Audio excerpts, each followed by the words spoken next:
Assalamualaikum warahmatullahi wabarakatuh. Bismillahirrahmanirrahim. Alhamdulillahi rabbil alamin. Wassalatu wassalamu ala ashrafil anbiya'i wal mursalin wa ala alihi wa sahbihi ajma'in. Rabbi shrah li sadri wa yassir li amri wahlul 'uqdatam min lisani yafqahu qawli. Rabbi shrah li sadri wa yassir li amri wahlul 'uqdatam min lisani yafqahu qawli. Rabbi shrah li sadri wa yassir li amri wahlul 'uqdatam min lisani yafqahu qawli. Allahumma aftah alaina hikmataka wanshur alaina min hadhaini rahmatika ya arhamar rahimin. Qala Allah subhanahu wa ta'ala fil kitabil aziz, a'udzu billahi minasy syaithanir rajim. Qul inna salati wa nusuki wa mahyaya wa mamati lillahi rabbil alamin, la syarika lahu wa bidzalika umirtu wa ana awwalul muslimin.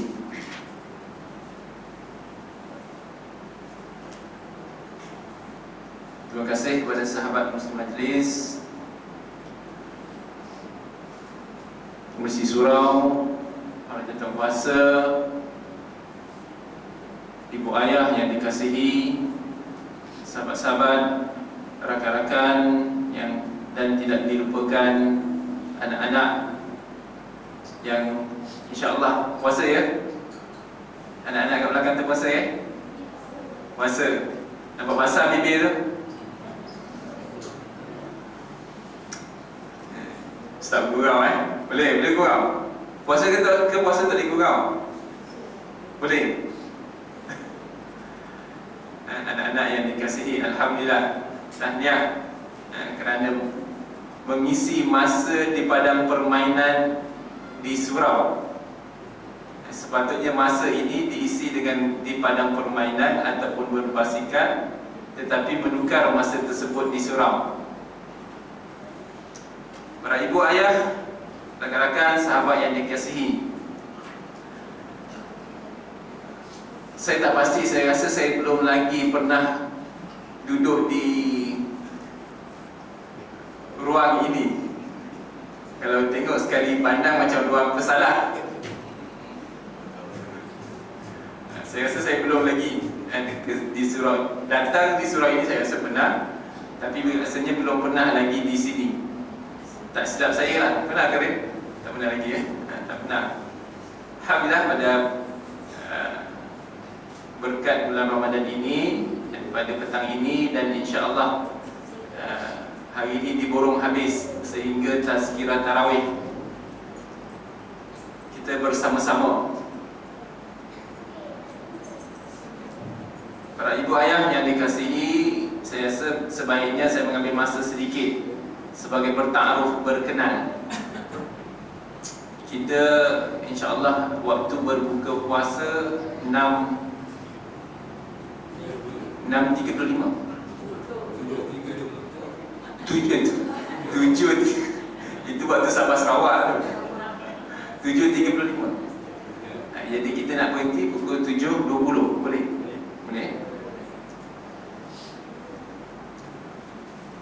InsyaAllah kita bertaaruf sedikit. Saya seperti mana yang disebut nama sebentar tadi, itu merupakan nama panggilan biasa, nama panggilan, dan pernah menulis sebentar dahulu dipanggil sebagai Sazli Ansari, yang kebetulan mengelolakan sebuah Mahad Tarbiyah Islamiyah Al-Ansar. Kalau tuan-tuan pernah dengar Mahad Tarbiyah Islamiyah Al-Ansar di Kuala Selangor, Kampung Kuantan, di mana mahad ini diasaskan oleh almarhum Ustaz Zakaria Al-Ansari pada tahun 1976. Berarti 37 tahun lebih kurang. Alhamdulillah, berkat keikhlasan sebenarnya. Berkat keikhlasan, bukan banyak duit, tapi sebab ikhlas. Sebab ikhlas ni orang dulu-dulu, bukan saya. Orang dulu. Kita orang sekarang ni buat semua nak duit tak? Buat semua nak duit. Berkat keikhlasan ulama terdahulu, alhamdulillah, Mahat Tarbiyah Islamiah Al-Ansar terus bertapak pada hari ini. Yang ketika dahulu pada tahun 2008 ketika mula saya mengurus, pelajar hanyalah 80 orang, dan alhamdulillah pada hari ini pelajar mencecah 300 orang. Dan alhamdulillah kita masih lagi mengekalkan amanat daripada almarhum Ustaz Zakaria, meletakkan sekurang-kurangnya kota minima 40% adalah dari kalangan anak yatim dan juga fakir miskin yang tidak diambil iuran. Jadi alhamdulillah sehingga hari ini, dan pada tahun ini kota tu alhamdulillah kita dapat tinggikan sikit. Walaupun dalam keadaan ekonomi Malaysia yang tak berapa nak cantik, tetapi kita dapat tinggikan sedikit. Pada tahun ini kota itu mencecah 53%. Alhamdulillah. Ramai orang tanya saya, Ustaz boleh staple ke? Sebab yuran tuan-tuan, yuran hanya RM230. Situlah makan, situlah minum, situlah tidur, situlah asrama, situlah belajar. Orang tanya, Ustaz boleh ke? Saya tak tahu nak cakap tak boleh, sebab kalau saya keluarkan catatan secara atas kertas memang tak boleh, defisit sombong. Faham semua dah? Orang Jawa pun dah faham dah sombong sekarang ni. Defisit, memang ada defisit saja, tapi tak tahu. Bila kita buat kerja Allah ni tuan-tuan, kita tawakal, insya-Allah.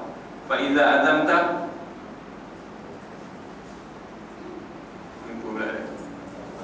fatawakkal ala Allah. Ada main semua tiba-tiba lupa. Tawakal pada Allah. Jadi itulah sedikit latar belakang saya. Anak masih belum ramai lagi lah, hanya 7 orang sahaja. Tertawa ibu ke belakang. Allah nak pergi 7 orang, macam mana lah? 5 je lah. Asal dari Melaka lah. Jadi ibu ayah yang dikasihi sekalian, pada petang ini saya nak mengajak sama-sama kita, saya sendiri dan ibu ayah sekalian, kita sama-sama bertalaqi dan bertabarabur dengan satu kitab, iaitu Ahsanul Kalim Syarhun Al-Hikam. Saya tak pasti, kalau saya mohon maaf sekiranya di surau ini dah pernah ataupun sedang dibuat pengajian Al-Hikam. Ada tak ada belum lagi. Jadi pada petang ini saya nak bersama-sama kita melihat satu kitab yang dinamakan Al-Hikam. Al-Hikam merupakan satu kitab karangan Syekh Al-Imam Tajuddin Ahmad bin Muhammad bin Abdul Karim bin Athaillah Al-Iskandari, ataupun dikenali sebagai Ibnu Athaillah Al-Iskandari. Dia ambil nama moyang dia.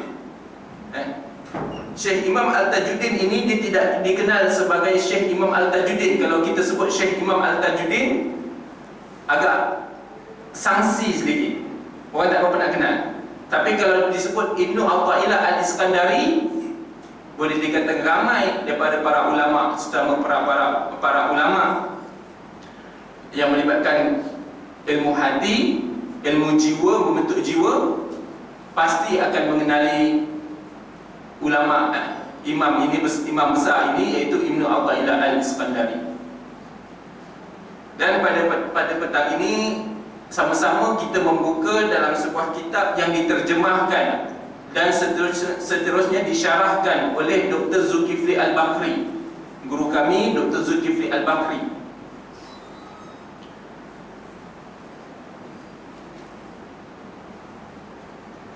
di mana dalam perterjemahan dan juga syarah yang diterjemah dan juga disyarahkan oleh Dr. Zulkifli Al-Bakri, beliau telah menulis dan menerbitkan sebanyak 2 jilid. Dan hari ini insya-Allah kita sama-sama menyimak, bertalaki dan bertadabbur dengan jilid yang dikeluarkan, jilid yang pertama. Tuan-tuan yang dirahmati Allah sekalian, kalau kita lihat dalam jilid yang pertama ini, pengarang mendatangkan lebih daripada 70 hikmah. Ini kita baca 70 hikmah, tak terawih kita tuan-tuan, sampai subuh esok tak habis lagi. InsyaAllah pada petang ini kita sama-sama melihat hikmah yang pertama, di mana dalam Al-Hikam ini diletakkan falsafah dalam membentuk jiwa. Kalau kita lihat dalam ilmu Islam, kita ada ilmu akhlak yang jelas anak-anak kita diajar daripada bangku sekolah lagi. Kita kenal sebagai ilmu akhlak. Dan kita tingkatkan sedikit ilmu akhlak tadi dalam ilmu tazkiyatun nafs, ilmu membentuk jiwa. Dan ilmu tazkiyatun nafs ini, ilmu akhlak ini kita tingkatkan lagi yang dipanggil sebagai ilmu tasawuf. Adapun ilmu akhlak, ilmu tasawuf ini merupakan ilmu yang hampir sama tapi dia tidak serupa. Sebab tak serupa tadi sebab tingkatan. Sebab apa hari ini, petang ini saya nak mengajak tuan-tuan untuk kita melihat dalam kitab Al-Hikam ini, dalam perbahasan Ibnu Athaillah mengenai ilmu membentuk jiwa. Sebab hari ini kita telah menempuh 21 Ramadan, dan bila azan maghrib saja bererti kita telah bertukar kepada 22 Ramadan. Bererti kita telah meletakkan diri kita di tarbiyah dalam bulan Ramadan selama 21 hari. Tetapi di manakah ukuran kita, diri kita, amalan kita, segala kerja buat kita dalam tempoh 21 Ramadan, di manakah kita? Jadi hari ini sama-sama kita melihat supaya kita boleh meletakkan di mana kita, di mana nilai kita dan ibadat kita. Setidak-tidaknya kita boleh menambah satu pecutan terakhir untuk 9 Ramadan, 9 lagi hari Ramadan yang berbaki. Sebab apa tuan-tuan, kita bimbang apa yang kerja buat kita. Kita baca Quran, kita berpuasa, kita bertahajud, kita bertarawih sepanjang Ramadan ini, kita menahan lapar dan dahaga sepanjang Ramadan ini, hanyalah tinggal lapar dan dahaga dan lelah kepada solat yang kita buat. Akhirnya tidak ada nilai. Bila mana kita habis daripada Ramadan, kita hanya beriman kepada Ramadan, kita tidak ada lagi ada Allah dalam Syawal. Faham tuan-tuan? Jelas kan? Kita tidak ada lagi Allah dalam Syawal. Kita buat, kita bertarawih, kita bertahajud, kita berpuasa, hanya keimanan kita pada Ramadan. Seperti mana yang disebut dalam hikmah yang pertama yang diletakkan oleh Ibnu Athaillah Al-Iskandari, iaitu yang berbunyi, antara tanda bergantung kepada amal, antara tanda manusia hanya bergantung kepada amal. Maka dalam hikmah yang pertama ini, Ibnu Athaillah Al-Iskandari menyebutkan min alamatil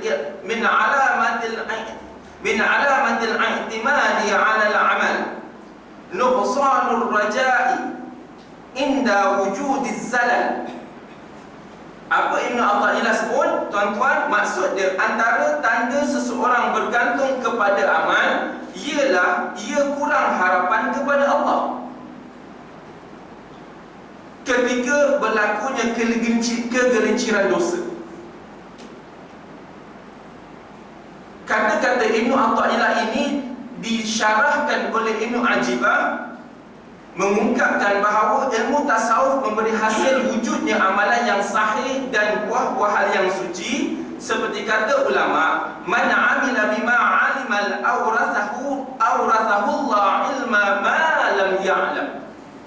Sesiapa yang beramal dengan ilmu yang dipelajari, nescaya Allah akan mewariskannya ilmu apa yang dia tidak ketahui. Maksudnya di sini tuan-tuan, apa yang Ibn Athaillah nak sampaikan kepada kita, dia sebut min alamatil i'timadi 'ala al-amal. Antara tanda seseorang yang bergantung kepada amal, nuqsanur raja'i inda wujudiz zalal. Amal, antara orang yang bergantung pada amal ialah kurang harapannya kepada Allah. Dia beramal, dia menganggap solat dia tadi yang akan menyebabkan dia masuk syurga. Dia beramal tarawih kerana datangnya Ramadan, maka Ramadan tadi menuntut dia untuk tarawih, maka dia tarawih kerana Ramadan. Tarawih itu amal, Ramadan itu tuntutan kepada amal, membolehkan amalan dibuat membenarkan berlakunya tarawih, maka dia tarawih kerana Ramadan.